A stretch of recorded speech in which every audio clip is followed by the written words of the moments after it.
Welcome to your orientation about part orientation.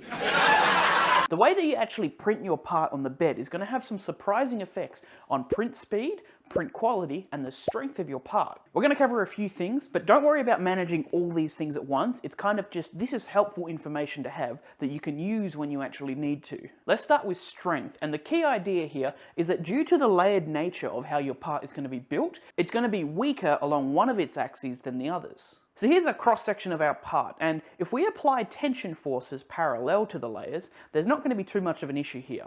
But if we apply these same tension forces perpendicular to the layers, you're going to get layer separation and the part is going to be torn apart much easier, because this is our inherently weak axis. A similar thing when it comes to shearing and bending forces. If we apply these forces perpendicular to the layers, we're not going to have much of an issue. But apply these forces parallel to the layer and you're probably going to run into some issues as the layers slip and break apart. So keep this in mind if your part is going to be put under any sort of stress or loads. Next on the list is print times, and the best way to explain this is in Slicer. So we have this rectangular shape here, and if I were to print it vertically like this, you would never do this is just for an example, it's going to take us 3 hours and 20 minutes.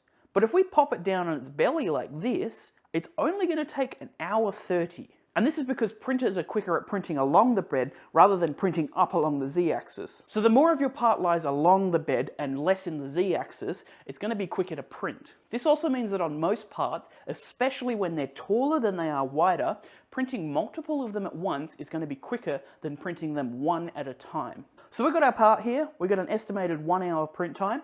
If we printed this single part twice, it's going to take us, 2 hours. But if we duplicate this part, we can now see that it's only going to take us 1.5 hours.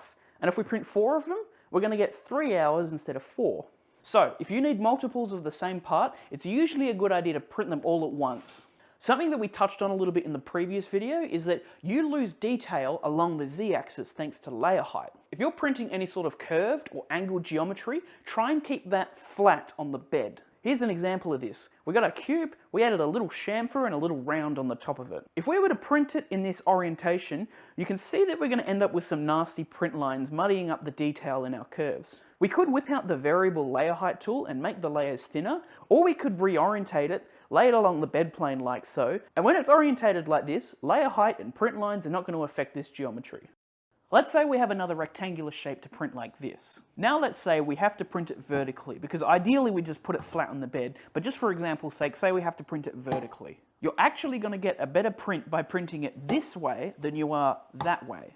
That's because our bed moves backwards and forwards, and if we print it this way, the bed is going to be prone to wobbling, especially when it's trying to put those top layers down. If we orientate it this way, we're going to have a nice wide base along the y-axis, and it's not going to be an issue. Alright, quick recap. Prints are going to be weaker along a certain axis because of the way they are layered. The more flat you put your part on the bed, the quicker it will print. Multiple of the same part at once usually prints quicker. Curves are going to lose detail along the z-axis. And orientate your tall prints to prevent them from wobbling. Don't ever force the printer like that. I disabled the stepper motors.